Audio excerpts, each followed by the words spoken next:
Hey everybody, Dale and I get a lot of questions about what the number per square means in our app, so we just wanted to shoot a quick video to explain it. So this comes from a method called square foot gardening, and it was developed by an engineer, Mel Bartholomew, and he came up with the best way to utilize the most space, or the least amount of space in your garden that you could, and get the most yield, so you get the most bang for your buck.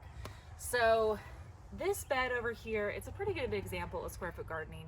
So whenever we first started, we used to actually have yarn going through, not yarn, but like thread, just to divide up, each square foot in here.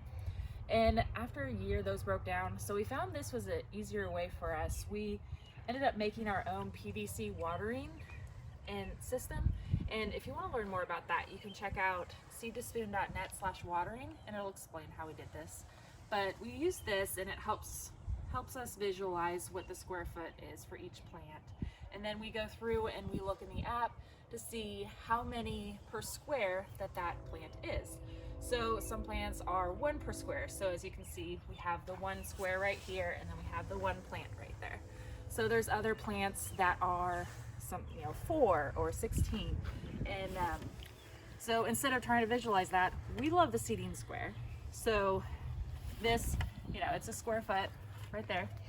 So if it was 16, you would just go through and you would put it right here, and you would put a seed in every one right there. And then it keeps it nice and orderly and clean, and you get the most yield. So we love the Seedings Square. We actually have them for sale in our store now. And it is at seedtospoon.net/Seedings Square.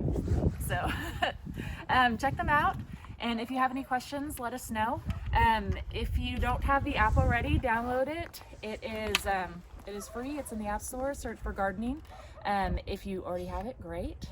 Share with a friend. You can also find links on our website at seedtospoon.net. And again, the name of it is From Seed to Spoon. You can just search for that in the App Store as well. And please share this video with your friends or anybody you think might be interested. And hopefully we can help everybody get started growing their own food.